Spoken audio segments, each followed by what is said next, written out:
Ada loh presiden yang nggak bisa matematika dan nggak bisa baca pidato. Kalian inget kan siapa? Iya betul, Jacob Zuma dari Afrika. Ini buktinya.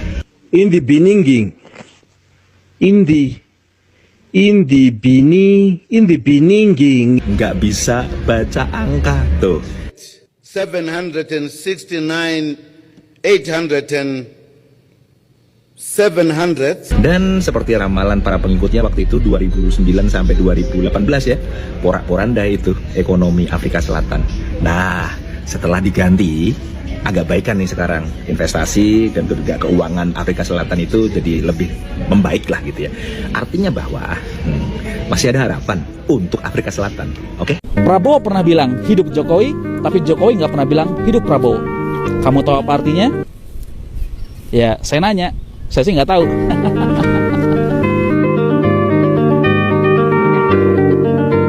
Guys, balik lagi di Nyerocos Politik Medsos lagi dan lagi guys ya. Ledekan lucu, parodi, serta sindiran keras nih buat Bapak Presiden Prabowo. Karena semakin hari pidatonya semakin nggak jelas, semakin nggak bermutu, nggak ada faedah dia. Bahkan semakin ngaco dia. Dan juga ujung-ujungnya kena dia sendiri. Salah satu yang kemarin dia nyindir Londok Ireng dia. Tak tahunya dia keturunan Londok Ireng guys. Ini kan semakin semakin kocak dia. Makanya jangan disalahkan netizen Pak, kalau netizen ini terus menyindir Bapak sama video-video parodi dia, sama video-video lucu dia. Biar Bapak sadar gitu loh. Ini bulan ini kan Bapak terus berpidato dia. Ini dolarnya udah naik lagi Pak, udah 18.100 Pak. Kemarin udah turun kan, Bapak udah berkurang pidato turun. Nah sekarang bulan ini kan Bapak penuh kan berpidato. Lah dolarnya naik lagi Pak, udah 18.100. Jadi tolonglah pidatonya diintrospeksi diri lah Pak ya. Jangan asal ngebacot gitu ya. Anda itu seorang presiden ya. Mungkin Bapak nggak sadar ya kalau Bapak itu udah seorang presiden. Jadi jangan salahkan netizen kalau netizen ini terus mengkritik Bapak. Jadi nggak usah berlama-lama guys, langsung aja kita lanjut ke videonya. Malaysia tolak warga Israel masuk negaranya. Jika ketahuan akan langsung diusir. Nah, ini baru pemimpin mengusir yang memang bukan penduduknya. Tidak seperti pemimpin di Konoha yang malah mengusir rakyatnya. Saudara-saudara yang merasa negara kita suram, silahkan cari negara lain. Saudara-saudara yang merasa beras kita mahal, silahkan tanam padi sendiri. Hilih, kintil. Pemimpin kok seperti itu. Sekalian saja bilang, saudara-saudara yang merasa minyak kita mahal, silahkan tanam sawit sendiri. Saudara-saudara yang merasa telur kita mahal, silahkan bertelur sendiri. Bajingan memang. Cio boleh ngomong kasar nggak sih? Bajingan itu bukan kata-kata kasar kan? Bajingan itu maksudnya kamu bajingan gitu man. Ini pintu saya kapan beres? Transfer dulu lah Pak CO. Transfer dulu. Harga kayunya sekarang mahal Pak. Ya udah, kalau mahal mending saya bikin pintu sendiri. Transfer dulu lah.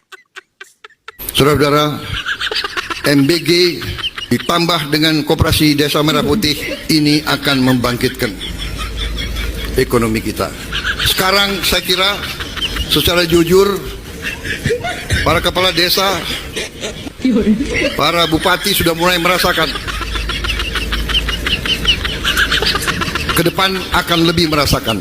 DPR bingung, tiba-tiba Prabowo bentuk Universitas Republik Indonesia dan lantik pejabat baru.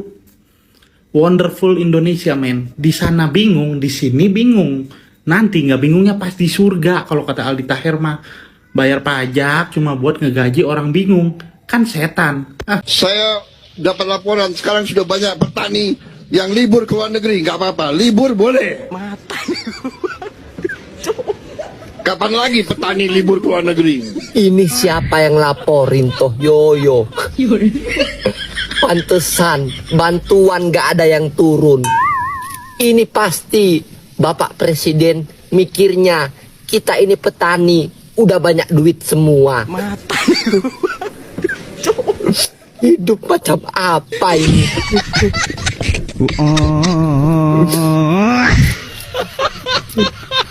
Cepat besar pohon ricaku, cepat berbuah, biar besok kita bisa makan.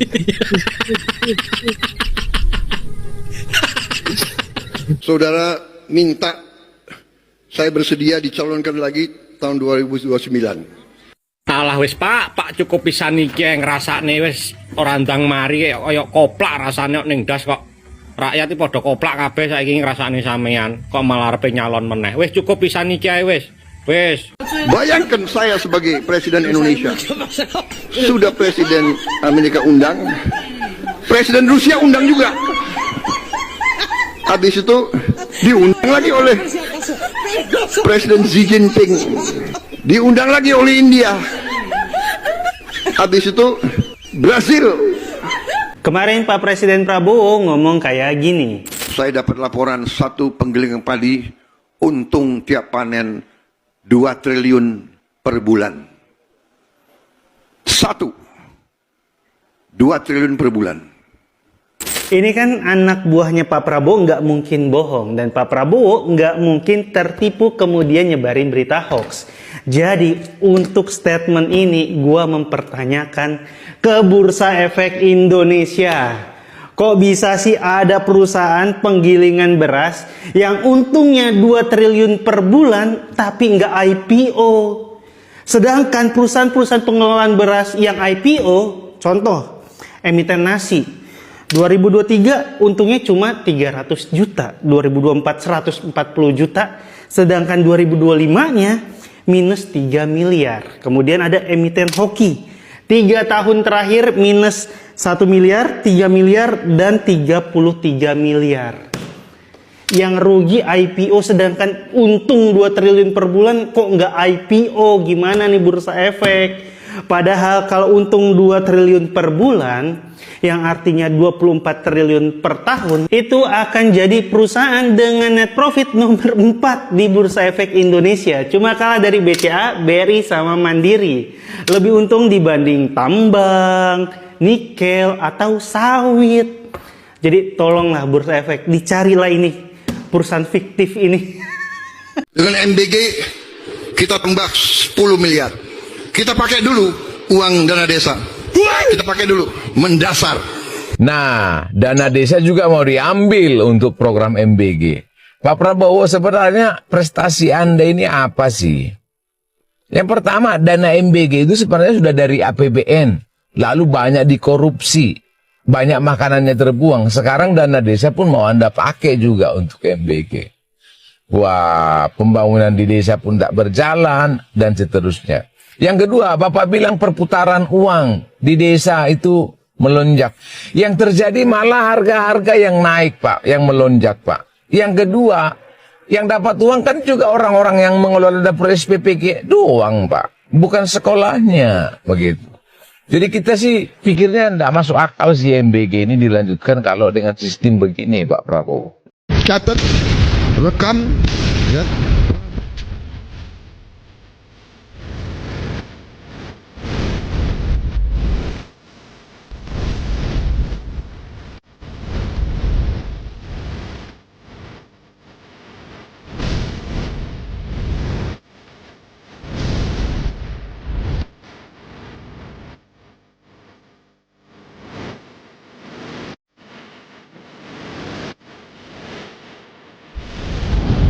Udah banyak. Jadi saya setuju. Saudara-saudara, ini pidato bagus sudah disiapkan ini. Percepatan penyelesaian pendidikan profesi guru yang berikan satu ini. Bosan nggak kau dengar kayak gitu?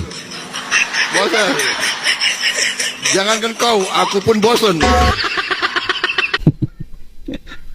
Yang nyuruh cari negara lain, silakan meninggal dunia. Mohon maaf, silakan cari alam lain. Aduh, yang huruf pejabatnya, yang diusir rakyatnya. Harah, ya opo iki wis Bapak Presiden Prabowo. Tingkat kepuasan publik atas pemerintahan Presiden Prabowo turun jadi 51%.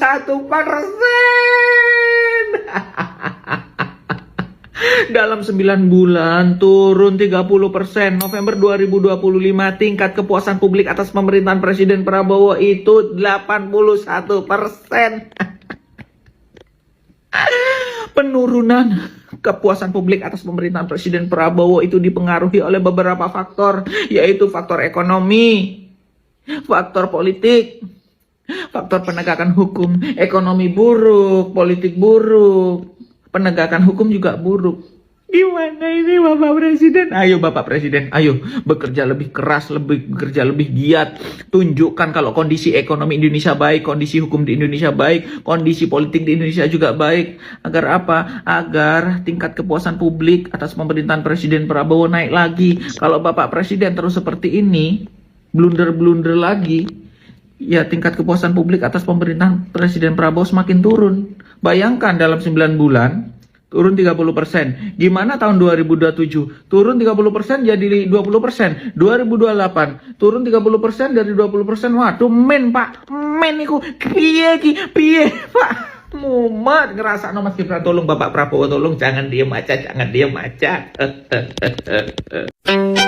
Coba didesain mobil khusus untuk presiden pakai kaca gitu. Wow. Yang ada kursi tapi kelihatan aku berdiri gitu loh.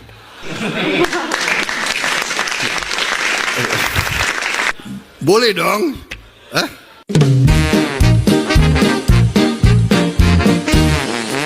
Kita negara demokrasi.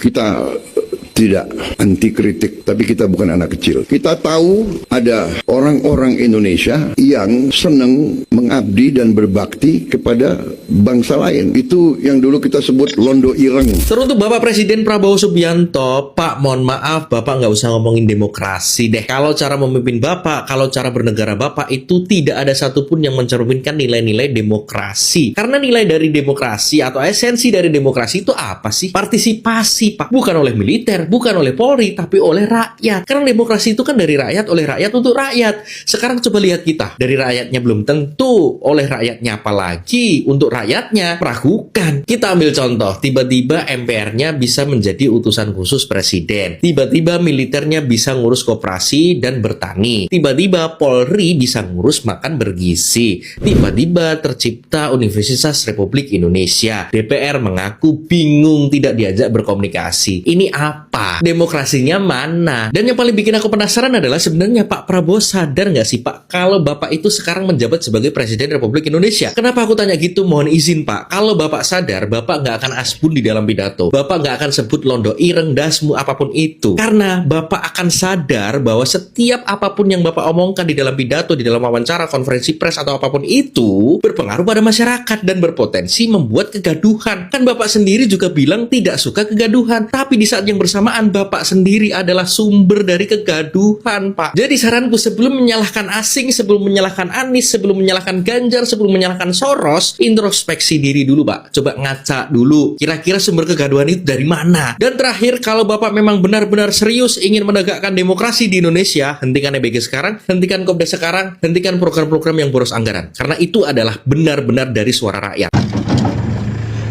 Yang korupsi pejabat, yang maling pejabat, ya, yang pesta pura pakai uang rakyat pejabat. Berarti uang kita kemana? Yang senang-senang pejabat, yang kaya raya dengan uang rakyat pejabat. Memang ini pejabat tai, pejabat Indonesia tuh tai semua, ya. Kalau negara kehabisan duit, meres rakyat. Memang kalian ini penjahat semua. Penjahat semua kalian, pejabat-pejabat Indonesia. Pejabat Indonesia kalian pejabat tai semua. Mau polisi, mau tentara, mau pejabat apa, tai semua. Maling rakyat semua, maling uang rakyat semua kalian. Bangsat. Negara apa ini?